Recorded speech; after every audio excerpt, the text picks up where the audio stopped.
तो मुझे ये नहीं समझ में आता है कि आप कैटेगरी को किस तरह से डिफाइन करते हैं।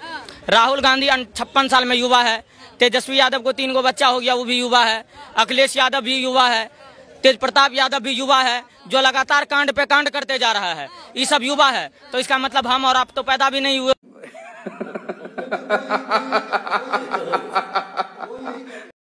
इलाहाबाद हाई कोर्ट से गजब का जजमेंट आया। लखन 103 साल के हैं और 43 साल मुकदमा लड़ने के बाद वो बरी हो गए। लखन के खिलाफ 1977 में हत्या का मुकदमा दर्ज हुआ। 5 साल तक वो मामला डिस्ट्रिक्ट कोर्ट में चला। 1982 में डिस्ट्रिक्ट कोर्ट ने लखन को आजीवन कारावास की सजा सुना दिया। उसके बाद वो जेल में चले गए और 1982 में ही लखन ने हाई कोर्ट में अपनी अपील फाइल किया। उसका फैसला 2025 में आ रहा है, 43 साल के बाद। अब वो बरी हो गए। ये तो अच्छा हुआ लखन जिंदा रह गए 103 साल के, और जीते जी वो अपनी बेगुनाही साबित कर पाए। कितने शर्म की बात है कि जिन मुकदमों का फैसला 3 महीने 6 महीने में हो सकता है, ऐसे मुकदमे 40 साल 50 साल 60 साल चल रहे हैं। 1990 में कश्मीर में जिसने हमारे एयरफोर्स के जवानों को मारा था, उसने खुद भी एडमिट किया था कि हाँ, हमने 4 जवानों को मारा है। ये मेरी शिकायत है माननीय सुप्रीम कोर्ट के जजों से कि आपके पास इतनी शक्ति दी हुई है, संविधान ने इतनी शक्ति दिया है कि आप राष्ट्रपति को ऑर्डर दे सकते हैं। आप अपनी उन शक्तियों का उपयोग करके justice with in year, justice for all नहीं कर सकते। एक सारे पुलिस को नहीं कह सकते 3 महीने के अंदर जांच पूरी करो। आप उन शक्तियों का उपयोग करके झूठी शिकायत बंद नहीं करा सकते, झूठी गवाही नहीं बंद करा सकते, झूठी जांच आप नहीं रोक पा रहे हो। कि लखन लाल 103 साल के हैं और 43 साल के बाद बरी हुए हैं,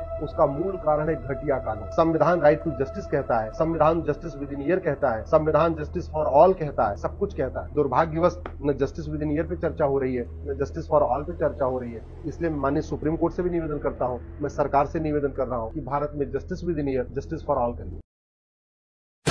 नरेंद्र मोदी जी जब मुख्यमंत्री थे गुजरात के, तो एक लाइन बड़ी अच्छी बोलते थे, जो आज के लिए बिल्कुल उपयुक्त है, कि समस्या बॉर्डर पे नहीं है, समस्या दिल्ली में है। उसी समस्या के बारे में आज हम आपसे चर्चा कर रहे हैं कि यह समस्या दिल्ली में है, जो पाकिस्तान को पहले ही सूचित कर देती है कि पाकिस्तान हम आ रहे हैं, थोड़ा देख लेना। दूसरा वीडियो चलाइए। हम पर बड़ा बोला जाता है कि अरे राहुल जी का बयान पाकिस्तान के टीवी पे चल रहा है, हमारी सहयोगी सुप्रिया जी के लिए आया पाकिस्तान चला रहा है, मेरे लिए आया पाकिस्तान के टीवी पे चल रहा है। अब मैं बताता हूं पाकिस्तान के टीवी पे क्या दिया कि हम मजबूर हैं, हमने ये करना है, मगर फिक्र की कोई बात नहीं है। हमारे इरादे कोई जंग के नहीं है। हाँ, मिलिट्री के आपको निशाना नहीं बनाएंगे। हम टेररिस्ट के 4-5 ठिकाने हैं, वहां एक ठा कर देंगे। हाँ। और आंख मारी के निकाल लो लोगों को वहां से। जी, बताने का तो यही बता। वहां तो यही तनकीद की जा रही है कि आपने तो अलर्ट कर दिया भाई। तो जाहिर है फिर वहां से अगर कोई था वहां, हाँ, बच्चे थे तो उनको निकालिए, फिर भी कुछ रह गए, फिर भी मारे गए, सिविलियंस मारे गए। तो इनका ये कहना है कि हमने तो आपको बता दिया था कि हम आ रहे हैं और आप, तो यार अगर सजा देनी थी तो ये ऐसे करते हैं। तो इसका कि ये पहले दिन से ये फरेब थे, ये सब एक ड्रामा था। ये अवाम को गुमराह कर रहे थे, अपनी अवाम को, और हमारे साथ जंग नहीं करना चाहते थे। अच्छा। अवाम को कह रहे थे हम इंतकाम करेंगे, हम जंग करेंगे, उनको सबक सिखाएंगे। की सबक है? तुसी पहले कहते हो अरे आ रहे हैं, हट जाओ, रुक जाओ, एक ही गल हुई, यही किया ना। फिल्म दूल्हे राजा में कादर खान जॉनी लीवर से पूछते हैं कि तू है किसकी तरफ। जॉनी लीवर कहता है साहब मैं आपकी तरफ। कहते हैं अबे तू मेरी तरफ है तो उंगली किधर है? कहता नहीं साहब, उंगली उधर है लेकिन दिल जो है वो आपकी तरफ है। देखो भैया, पिक्चर में वो लाइन हंसा रही थी, लेकिन सियासत में जब यही हकीकत बनी तो ये सवाल उठा रही, क्योंकि आज की सियासत में शशि थरूर पर ये बिल्कुल सटीक बैठती है। शशि थरूर कांग्रेस के टिकट पर सांसद है, लेकिन बयान और रुख ऐसा है कि तालियां बीजेपी से रुकने का नाम नहीं ले रही। कभी प्रधानमंत्री मोदी को शशि थरूर ने शिवलिंग पर बैठा बिच्छू कहा था, लेकिन आज कांग्रेस के लिए वो वही बिच्छू हैं जो शिवलिंग पर बैठे हैं। मानो कांग्रेस ना उन्हें हटा सकती है और ना पूरी तरह नजरअंदाज कर सकती है। ये वीडियो उन लोगों के लिए है जो कहते हैं कि मोदी जी ने किया क्या है। मोदी जी पूरे भारत में है। मैं आपको दिखाता हूं, ये देखिए, ये 2014 से पहले का पेट्रोल पंप है। कितना सोना सोना सा लग रहा है, ठीक है। इसको सजाने का काम किया है हमारे प्यारे मोदी जी ने। ये देखिए, ये प्रधानमंत्री गरीब कल्याण योजना, राशन की बोरियों पर मोदी जी है, देख रहे हैं ना। ये खाद की बोरियों पर मोदी जी, बच्चों के स्कूली बैग पर मोदी जी। बताइए, बच्चा जैसे ही स्कूल का बैग उठाएगा पूरे रास्ते मोदी जी, मोदी जी। जैसे बच्चा रखेगा, किताब खोलने से पहले मोदी जी, किताब बंद करने के बाद मोदी जी, फिर आते हुए मोदी जी। कहां नहीं है मोदी जी? कोविड वैक्सीन के सर्टिफिकेट पर मोदी जी, आर्मी में मोदी जी। क्या समझ रहे हैं आप? ये देखिए, विंग कमांडर मोदी जी, देख रहे हैं। चंद्रयान 3 के launcher, great scientist Modi ji, भगवान श्री राम को वनवास से वापस लाते हुए मोदी जी, अब मैं आपको कुछ नए अपडेट्स दिखाना चाहता हूं कि दिल्ली में बीजेपी सरकार बनने से पहले का, देखिए कितना भद्दा भद्दा सा लग रहा है और इसको सजाने का काम किया है मोदी जी ने। देखिए कितना अच्छा लग रहा है इस पे। ये ऑपरेशन सिंदूर के बाद जो रेलवे टिकट जारी हो रहा है उस पे देखिए मोदी जी, देखिए यहाँ पे सलूट करते हुए मोदी जी। अपराध, भ्रष्टाचार और अहंकार, क्या इस गठबंधन से बढ़ेगा बिहार? आओ बदले बिहार, अब की बार भाजपा सरकार।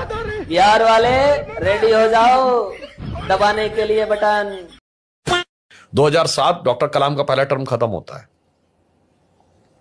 और हमारा यह विचार था कि डॉक्टर कलाम को एक टर्म और मिलना चाहिए, मगर ये सारे सो कॉल्ड सेकुलर दल खिलाफ में खड़े थे।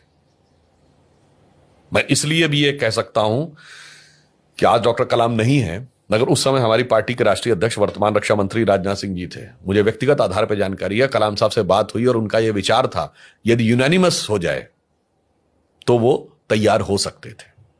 तो कलाम साहब के जो सेक्रेटरी थे एमएच खान साहब थे, उनका भी अभी देहांत हो गया पिछले वर्ष, वरना वो भी इस बात को के गवाह थे। मगर तमिलनाडु के होने के बावजूद डीएमके तैयार नहीं था, 40 सांसदों के रहने के बावजूद समाजवादी पार्टी तैयार नहीं थी। चलिए, मगर सेम 2007 का वर्ष है, जाके सारे दर्शक चेक कर लें, अफजल गुरु को फांसी ना दी जाए उसके लिए सब उत्तर से दक्षिण तक एक साथ खड़े थे, सारे यही दल।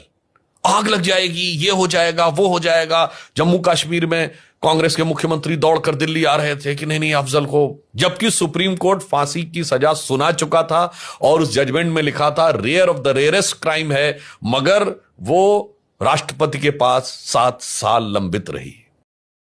फिलहाल मोदी के सामने 2 रास्ते हैं। एक रास्ता है इंदिरा गांधी की तरह अमर हो जाइए, दूसरा है अवसर गंवाइए। इंदिरा गांधी ने 1971 में अपनी चुप्पी को ताकत में बदल दिया था। उनकी खामोशी कोई कमजोरी नहीं बल्कि एक ऐसी रणनीति थी जिसने ढाका को फतह कर बांग्लादेश बनाया और पाकिस्तान को घुटनों पर ला दिया। आज मोदी साहब के सामने भी 2 ही मौके हैं। एक, इंदिरा जी की तरह अमर हो जाओ, इस चुप्पी को एक ऐसी निर्णायक कार्रवाई में बदल दो जो पाकिस्तान को सबक सिखा दे और भारत की ताकत को विश्व पटल पर स्थापित करे। सीमा पर बार बार हो रहे धोखे को आखिरी चुप्पी बना दे ताकि भावी पीढ़ियां जो हैं इसे ऐतिहासिक जीत के तौर पर देखें। वो जो राफेल आपने खरीदे हैं, वो जो S-400 खरीदे हैं, दुनिया को बताओ कि वो चड्ढी सुखाने के लिए नहीं है या आसमान में सैर कराने के लिए नहीं है।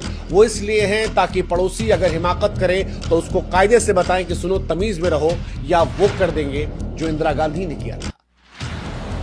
एक दूसरी कहानी यह है कि कूटनीति और वैश्विक दबाव के जाल में उलझकर इस ऐतिहासिक मौके को गवा दो। अगर ऐसा होता है तो फिर आने वाली पीढ़ियां सवाल उठाएंगी कि भारत के पास ताकत, हथियार, मौका सब था तो मोदी जी ऐसा क्यों नहीं किया। अब सवाल यह है कि क्या मोदी और इंदिरा गांधी की तुलना हो सकती है, क्योंकि समय अलग अलग है, चुनौतियां अलग अलग रही होंगी, मकसद एक ही है। भारत के वो 5 पत्रकार जिन्होंने प्रधानमंत्री नरेंद्र मोदी के पसीने छुड़वा दिए थे, इनमें पहला नाम करण थापड़ का है, जिनके सवालों से घबराकर मोदी जी ने बीच में ही इंटरव्यू छोड़ दिया था और पत्रकार से कहा दोस्ती बनी रहे। अपनी दोस्ती बनी रहे। दूसरा नाम प्रभु चावला का है, जिन्होंने मोदी जी को आंखों में आंखें डालकर हिंदू मुस्लिम के बीच तनाव पैदा करने वाला और अहंकारी तक कह दिया था। तीसरा नाम राजदीप सरदेसाई का है, जिन्होंने मोदी जी से गुजरात दंगों को लेकर सवाल किए, जिनसे प्रधानमंत्री के पसीने छूट गए और ये पत्रकार मोदी जी की ब्लॉक लिस्ट में आ गए। चौथा नाम अमेरिका की मुस्लिम पत्रकार सबरीन सिद्दीकी का है, जिनके एक सवाल के आगे मोदी जी लाजवाब हो गए थे। उन्होंने भारत में मुस्लिमों के हालात के बारे में मोदी जी से पूछ लिया था। 5वां नाम आप बताइए।